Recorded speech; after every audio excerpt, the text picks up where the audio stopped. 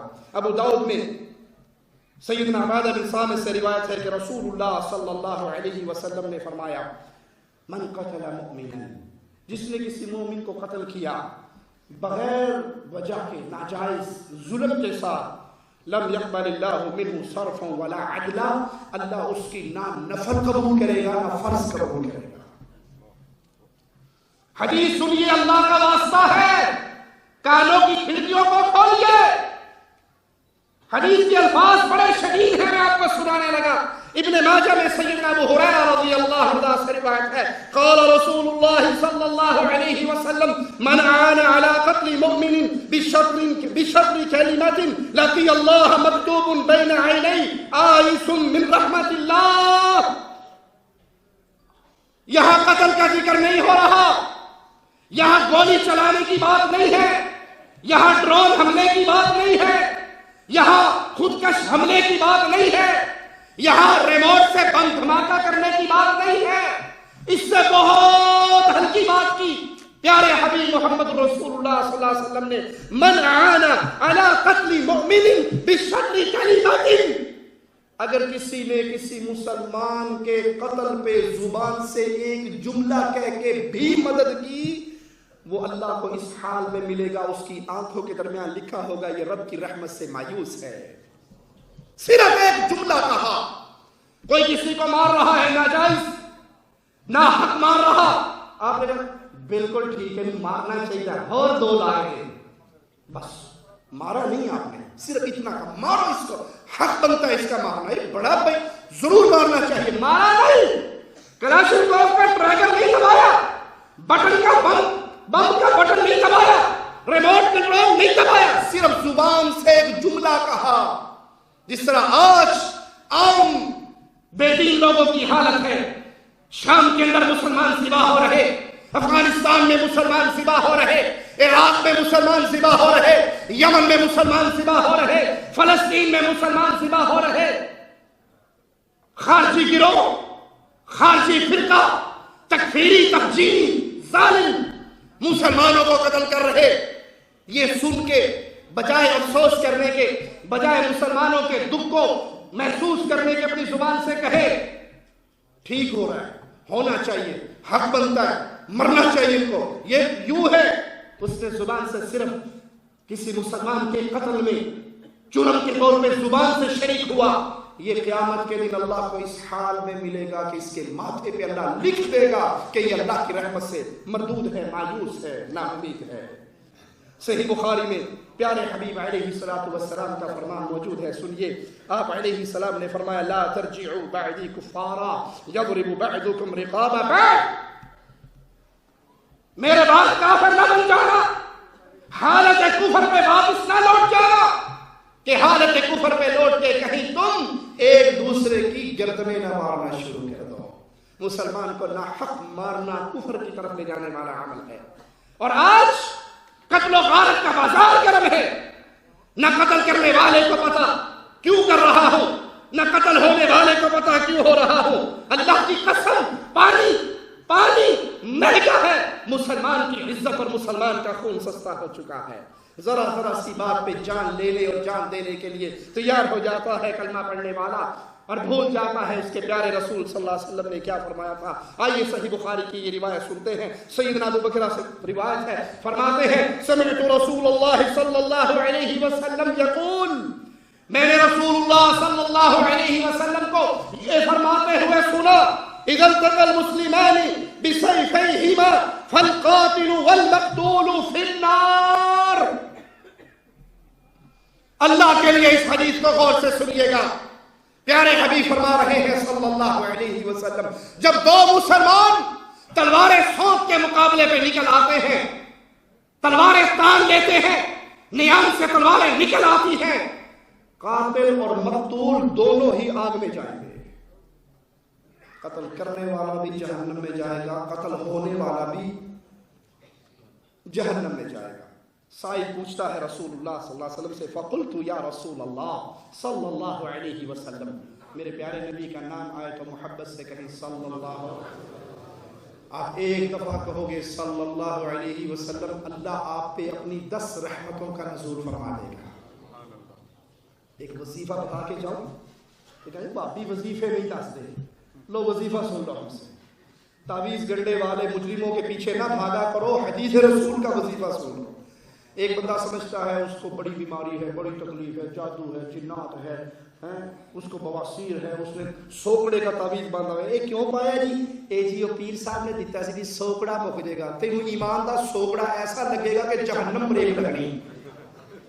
یہ تعویذ پہلے مر گئے, تم تو جسم کا سوکڑا ختم کرنے لگے تھے, ایمان کو سوکڑا لگے گا, سوکھتا سوکھتا ایمان ختم ہو جائے گا, تم جہنم کی آگ میں گر جاؤ گے. یہ کیوں چھلا پہ اے جی او بابا بری سرکار دے دربار تو لیا سی تے بواسیر مک جاندی ہے. بابا بڑا پہنچا ہوا ڈاکٹر ہے جس نے بواسیر کا علاج پتھروں میں رکھ دیا ہے. یہ سب ڈرامے باز ہیں, دھوکے باز ہیں, عزتوں کے ڈاکو, ایمان کے ڈاکو, عقیدے کے ڈاکو. آؤ وظیفہ میں دے کے جاتا ہوں. اچھا آپ کو کتنی بھی تکلیف ہو, جب آپ پر اللہ اپنی 10 رحمتیں نازل کرے گا, تکلیف باقی رہے گی؟ سوچئے گا, اگر غلط ہو تو مجھے کہیے گا. اللہ آپ پہ 10 رحمتوں کا نزول فرمائے, بواسیر, سوکڑا, بیماری, جن, جادو باقی رہے گا؟ اس نیت سے پیارے حبیب محمد رسول اللہ صلی اللہ علیہ وسلم پہ درود پڑھو. میں بیمار بندہ ہوں, میں جب درود پڑھوں گا اللہ کی 10 رحمتیں نازل ہوگی. جہاں رحمت آتی ہے وہاں سے عذاب مصیبت ٹل جاتے ہیں, اللہ شفا دے گا. پیارے نبی صلی اللہ علیہ وسلم کے نام پہ کبھی خاموش نہ رہے. وہ مجرم ہے جو پیارے نبی پہ درود کا منکر ہے, اور وہ محروم ہے, بد نصیب ہے جس کے پردہ سماعت سے محمد آواز ٹکراتی ہے زبان سے, صلی اللہ علیہ وسلم کا ترانہ نہیں پہنچتا. پیارے نبی علیہ السلام سے سائل سوال کرتا ہے, فقلت یا رسول اللہ صلی اللہ علیہ وسلم هذا القاتل فما بال المقتول, فما بال المقتول. یہ قاتل کی بات سمجھ آ گئی کہ اس نے گولی چلائی, اس نے حملہ کیا, اس نے قتل کیا, وہ جہنم میں جائے گا. بات سمجھ آ گئی. مقتول کا جرم کیا ہے, وہ تو مارا گیا نا، وہ تو قتل ہوا ہے، وہ جہنم میں کیوں جائے گا؟ آپ نے فرمایا قال انه كان حريصا على قتل صاحبه، اس لیے وہ جہنم میں جائے گا کہ تل انہیں بھی لایا سی کہ میں انہوں ماروں گا، وہ داؤ نہیں چلیا، ارادہ اس کا بھی اپنے بھائی کو قتل کرنے کا تھا، اس کا داؤ نہیں لگا، دوسرے کا داؤ لگا، نکلے دونوں اس نیت سے کہ ہم نے ایک دوسرے کو مارنا ہے، ایک مارا گیا ایک بچ گیا، اس دنیا میں بچ گیا، جہنم سے دونوں نہیں بچ سکتے، قاتل بھی جہنم میں جائے گا، مقتول بھی جہنم میں جائے گا۔ اے اللہ تجھے تیرے پیارے ناموں کا واسطہ ہے، ہم جتنے یہاں بیٹھے ہیں ہم سب کے چہروں کو جہنم کی آگ سے محفوظ فرما۔ ایک جان کا قتل کتنا شدید ہے، کتنا حکیم ہے، آئیے قرآن حکیم کی آیات سے سنتے ہیں۔ سورۃ مائدہ ہے، آیت نمبر 32 ہے، من قتل نفسا بغیر نفس او فساد فی الارض فکأنما قتل الناس جميعا، جس نے ایک جان کو قتل کیا، ناحق خون بہایا، زمین میں فساد پھیلانے کے لیے خون بہایا، اس نے ایک انسان کو نہیں مارا، گویا پوری انسانیت کو مار دیا۔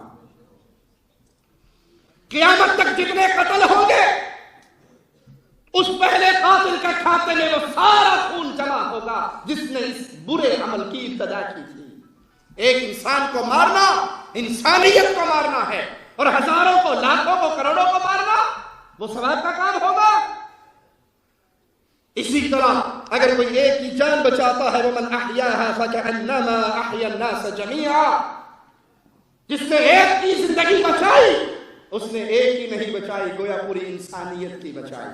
مسلم کے خون کی قدر کتنی ہے، آئیے سنیے۔ ترمذی میں یہ روایت سیدنا عبداللہ بن عمر سے ہے، وہ فرماتے ہیں رسول اللہ صلی اللہ علیہ وسلم نے فرمایا لَزَوَالُ الدُّنْيَا أَهْوَنُ عَلَى اللَّهِ مِنْ قَتْلِ رَجُلٍ مُسْلِمٍ، پوری دنیا کی بربادی اللہ کے نزدیک ہلکی ہے، ایک مسلم کا خون بہایا جانا ہلکا نہیں ہے۔ پوری دنیا کی بربادی اتنی اہم نہیں ہے جتنے ایک مسلمان کا خون اہم ہے۔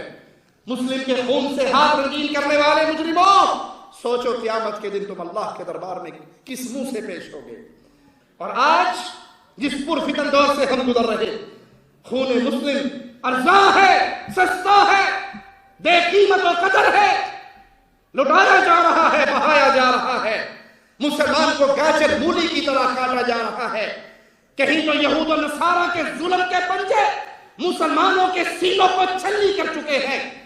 عراق اور افغانستان، فلسطین کے میدان مسلمان لاشوں کے ساتھ سجے ہوئے ہیں، مسلمان بہنوں کی عزتیں تار تار ہو رہی ہے، مسلمان کے خون کو زمین کو پلایا جا رہا ہے، زمین رنگین ہو رہی ہے۔ کہیں بورما کے اندر مسلمانوں کو زندہ جلایا جا رہا ہے، ہزاروں مسلمان بورما میں زندہ جلا دیے گئے، ان کی لاشوں کو بھی آگ لگا دی گئی۔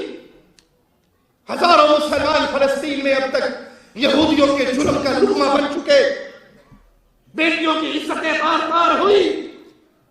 یہ مسلمان کی حالت ہے، یہ مسلمان کے ساتھ سلوک ہو رہا ہے۔ اور اگر کہیں مسلمان یہود و نصارہ کے پنجوں سے محفوظ ہیں تو یہود و نصارہ کے ایجنٹ رافضی یہود و نصارہ کی نمائندگی کرتے ہوئے مسلمانوں پہ ظلم کے تیر برسا رہے ہیں۔ نہیں یقین کسی کو، آئیے میں اس کو بات یہ یقین میں لے جاتا ہوں، چلیے یمن کے میدان کو دیکھیے، یمن میں حوثی شیعہ رافضی دماغ کے اہل سنت کا گھیراؤ کرتے ہیں، مسلمانوں کا خون بہاتے ہیں، یہ محاصرہ طویل ہوتا ہے، بالآخر اہل سنت کو وہ علاقہ چھوڑنا پڑتا ہے اور رافضیت وہاں پہ غالب آتی ہے۔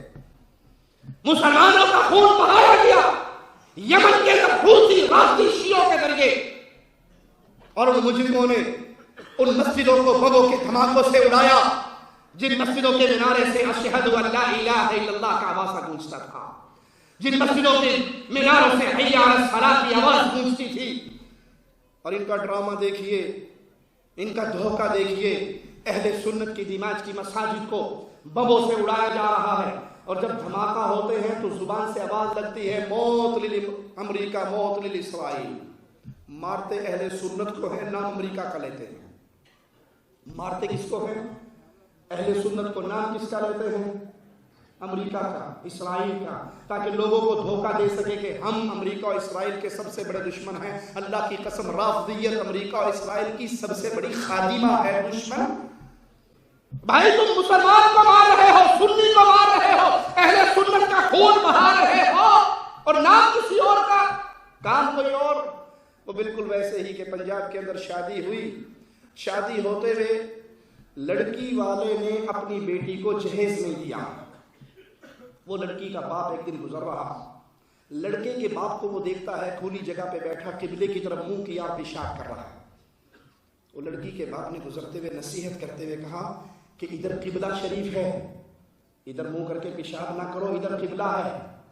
تو اس کی اس بات کا جواب دینے کی بجائے کھڑا ہو کے کہے گا مینوں پتا ہے جنہ کڑی کو تجھے جہیز دیتا سی، مجھے پتا ہے تو نے بیٹی کو جہیز میں جو سامان دیا تھا مجھے سارا پتا ہے۔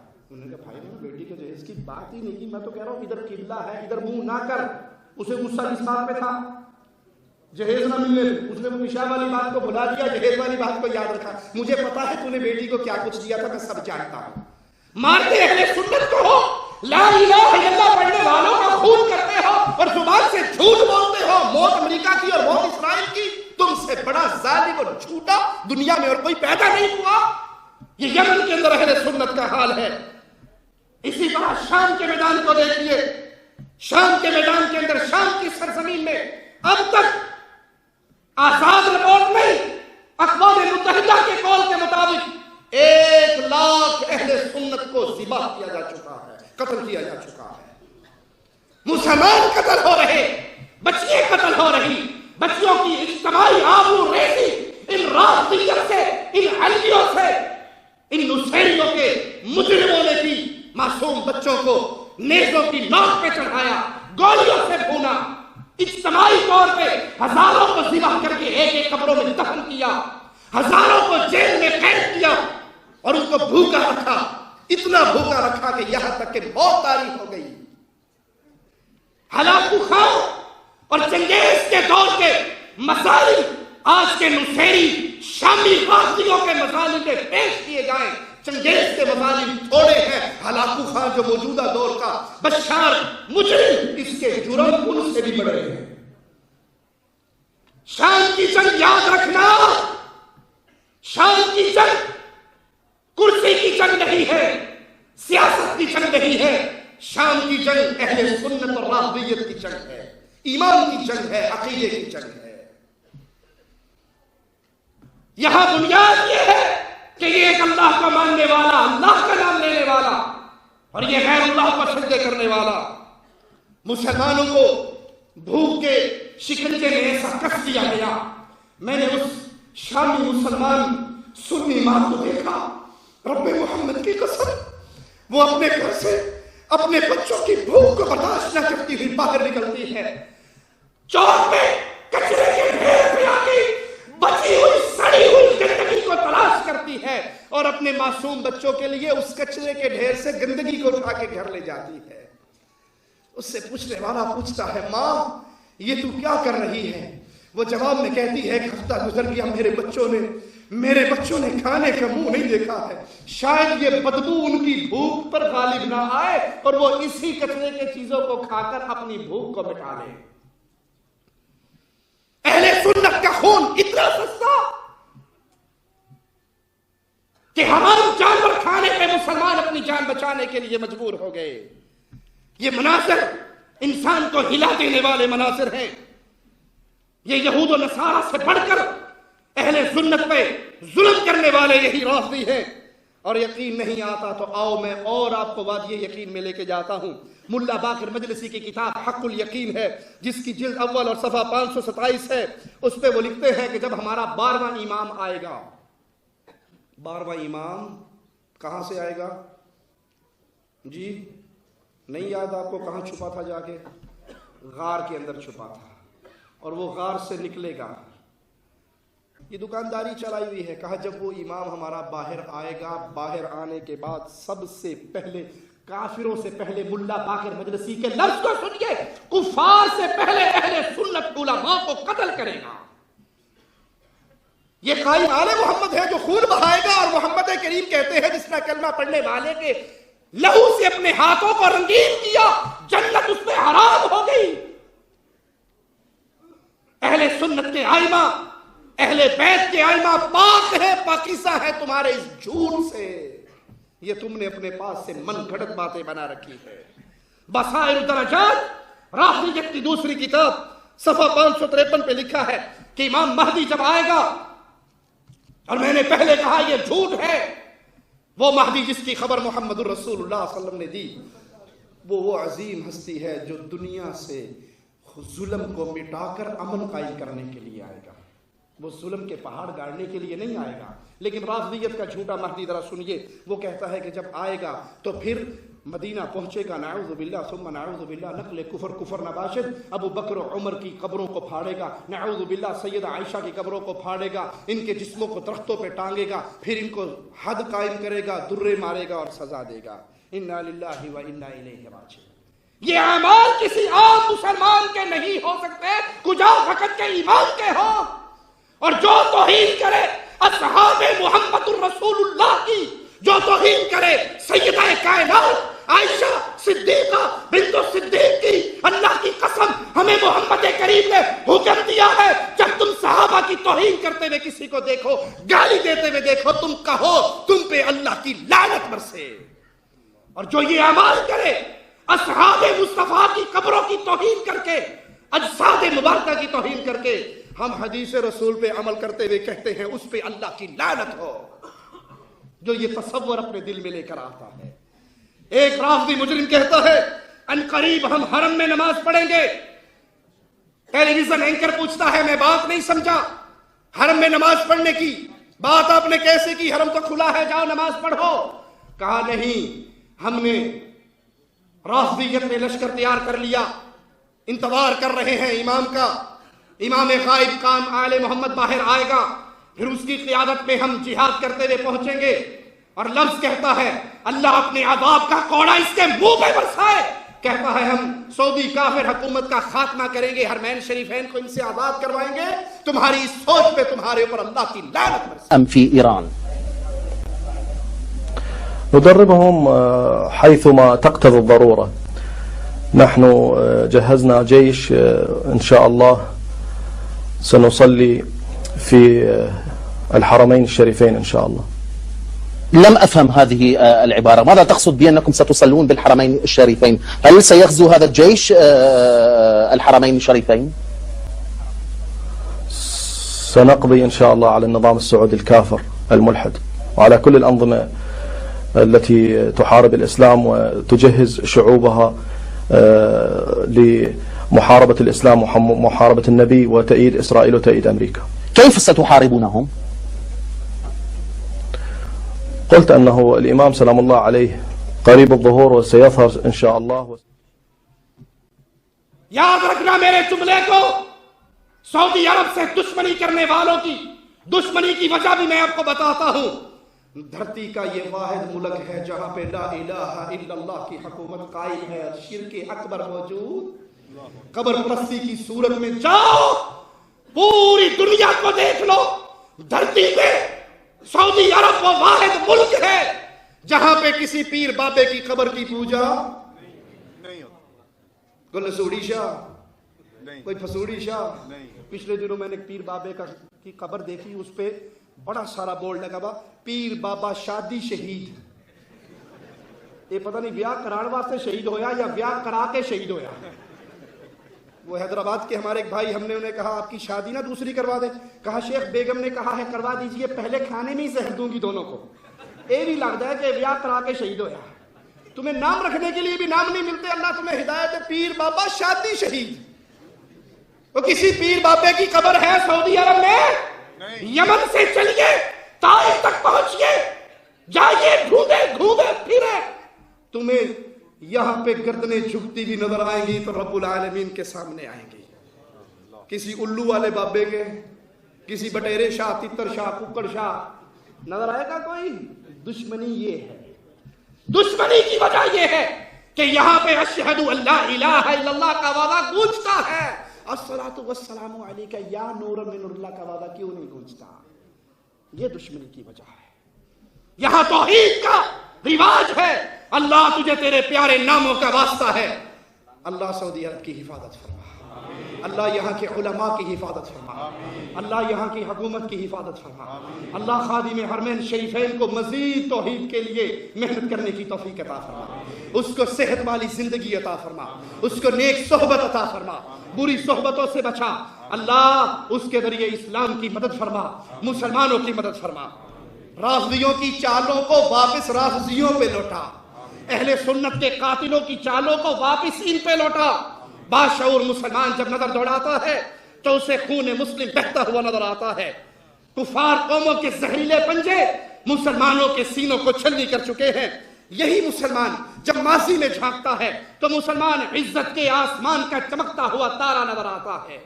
وہ مسلمان حکمران تھا جس نے آسمان پہ بھٹکتی ہوئی ایک بدلی کے ٹکڑے کو دیکھا تھا اور کہا تھا جہاں تیرا جی چاہتا ہے برس، جہاں تیرا جی چاہتا ہے برس، تیرے پانی سے جو انگوری پیدا ہوگی اس کا خراج میرے بیت المال میں ضرور آئے گا۔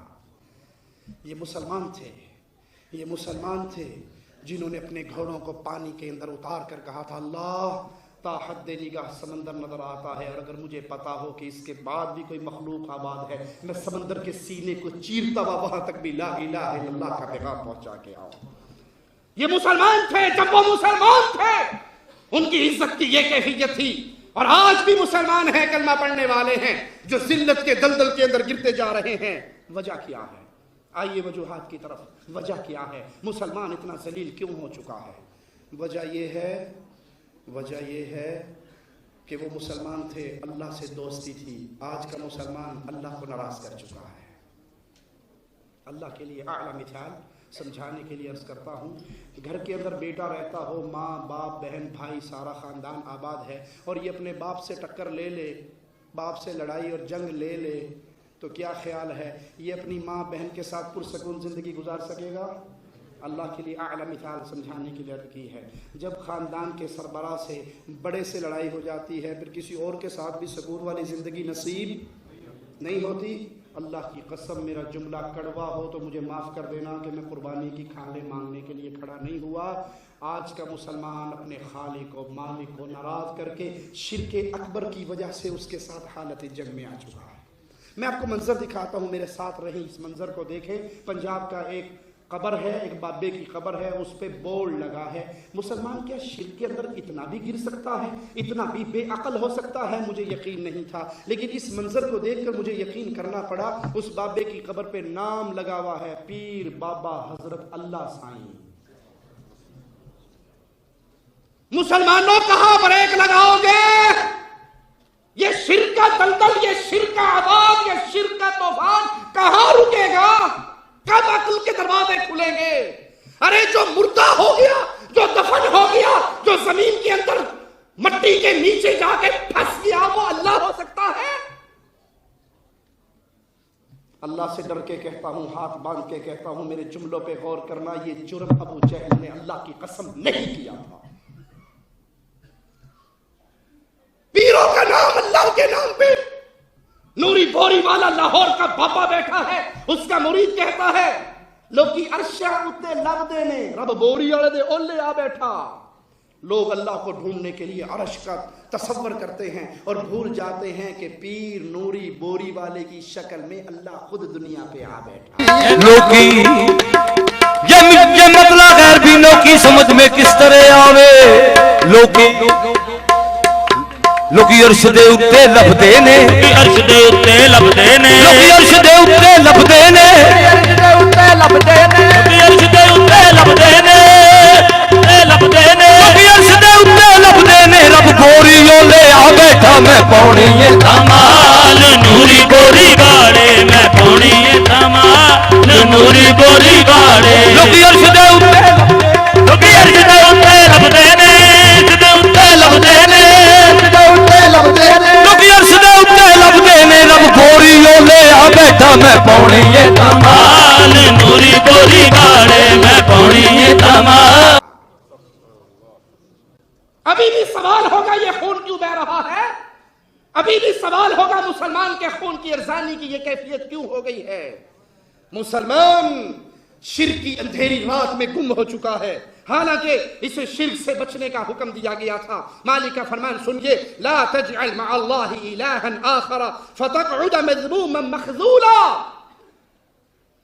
لا تجعل مع اللہ، اللہ کے ساتھ کسی اور کو الہ نہ پکڑنا، معبود نہ پکڑنا، سجدے نہ کرنا۔ قادریوں کو سجدہ کرنے والوں، پیروں کے سامنے اجتماعی شکل میں آ کے 100-150 افراد اکٹھے ہو کے داڑھی مونچھوں والے پیر کے سامنے آ کے سجدہ ریز ہوتے ہیں اور پھر روتے ہیں، چیختے ہیں، دھاڑتے ہیں، پیر کو پکارتے ہیں کہ پیر راضی ہو کے انہیں کچھ دے سکے۔ یہ تم جیسا مجبور انسان ہے، تم نے اس کو اللہ کا شریک کیوں بنا لیا؟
وگرنہ ملامت زدہ اور بے یار و مددگار ہو کے بیٹھ جائے گا۔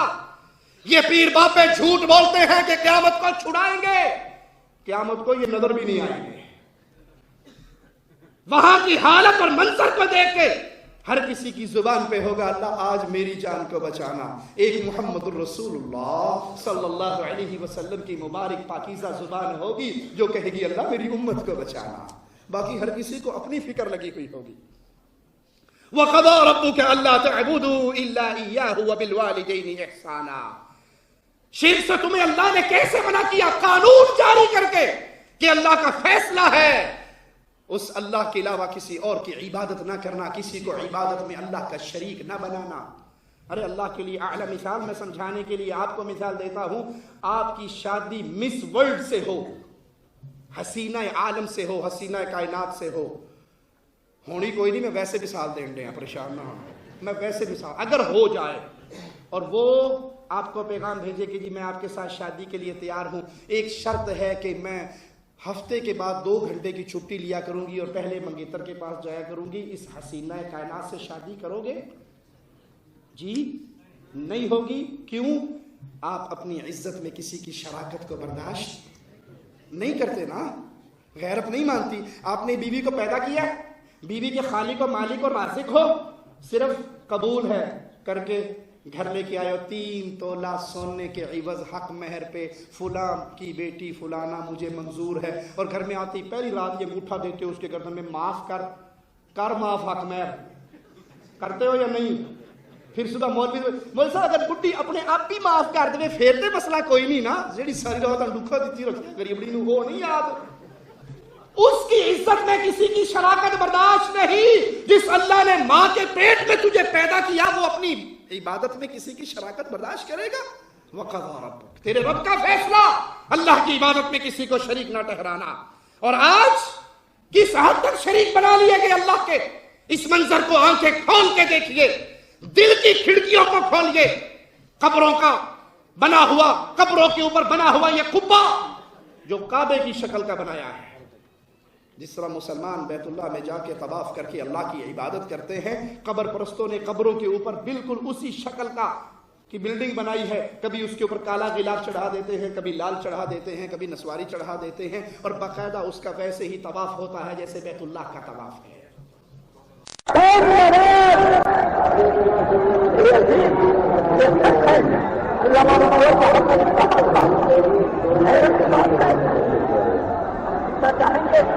وہ سب کر کے بنا کے کعبہ ڈالتے تو کیا وہ نئے تھا؟